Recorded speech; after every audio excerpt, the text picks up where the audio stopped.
सन 2000 में ऋतिक रोशन के साथ अमीषा पटेल की एक फिल्म आई थी कहो ना प्यार है, जिस फिल्म के बाद अमीषा पटेल रातों रात स्टार बन गई। फिर उनके हाथ लगी गदर के बाद से हर घर में वो सकीना बन गई। पूरे भारत में सकीना का बोलबाला हर जगह था। फिर आई गदर 2 जहां उन्होंने कम बैक किया। लेकिन अमीषा पटेल कहां से आती हैं, उनका फैमिली बैकग्राउंड क्या है? क्योंकि वो हमेशा कहती रहती हैं कि वो एक रिच फैमिली बैकग्राउंड से आती हैं। तो आज जानते हैं कि आखिर है क्या उनकी फैमिली बैकग्राउंड, कहाँ पढ़ती थी, कहाँ से आई हैं, कैसे फिल्में मिली, कैसी कंट्रोवर्सीज रही और 50 साल की उम्र तक आज वो क्या कर रही हैं। अमीषा पटेल अब 50 साल की हो गई हैं, लेकिन जब उनसे सवाल किया गया कि अमीषा आपने अभी तक शादी क्यों नहीं की, तो उनका बहुत ही सादा सा जवाब था कि भाई मुझे महसूस ही नहीं होती किसी की कमी, मुझे किसी की कंपेनियनशिप की जरूरत ही नहीं है, जैसी हूँ ठीक हूँ, कभी कमी महसूस हुई ही नहीं कि शादी करूँ। तो चलिए अब बताते हैं कि आखिर अमीषा पटेल का फैमिली बैकग्राउंड क्या है, उनके पिताजी का नाम क्या है, उनकी मम्मा का नाम क्या है और खास करके उनके दादाजी का क्या नाम है और वो कहाँ से बिलोंग करते हैं। बात कर ही ली है उनके परिवार की, तो अमीषा का बैकग्राउंड बेहद प्रभावशाली रहा है। उनके पिता अमित पटेल गुजराती हैं और माँ आंशिक सिंधी पंजाबी NRI हैं।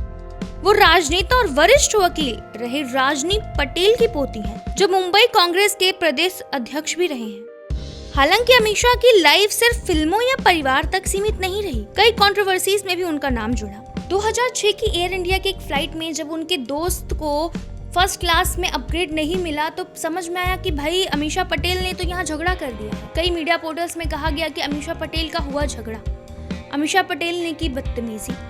इतना ही नहीं, गदर 2 के डायरेक्टर अनिल शर्मा के साथ भी उनकी कंट्रोवर्सीज रही। गदर 2 ये फिल्म के बाद भी लोगों ने कहा कि भाई अमीषा पटेल और अनिल शर्मा के बीच अनबन की बातें सामने आई हैं। इसके अलावा अमीषा पटेल का एक बहुत बड़ा कंट्रोवर्शियल फेज भी चला और फिर सबसे ज्यादा चर्चा में रही अमीषा पटेल की पर्सनल लाइफ। जिस फिल्म की शूटिंग के दौरान दोनों करीब आए, उस फिल्म का नाम है आप मुझे अच्छे लगने लगे। विक्रम भट्ट और अमीषा पटेल इस कदर एक दूसरे करीब आए कि हर पार्टीज और इवेंट्स में दोनों साथ में दिखने लगे। फिर होम ब्रेकर का एक टैग लग गया अमीषा पटेल के ऊपर, क्योंकि विक्रम भट्ट पहले से ही शादीशुदा थे, लेकिन फिर भी वो अमीषा पटेल के साथ थे, जिसके बाद अमीषा पटेल को कई कंट्रोवर्सीज का भी सामना करना पड़ा। अब बात करते हैं कि कंट्रोवर्सीज तो चलती ही रहेंगी, लेकिन भाई एक हीरोइन की ही दुश्मन हो गई। एक कैट फाइट भी चला जो बिपाशा बसु और करीना कपूर के साथ चला।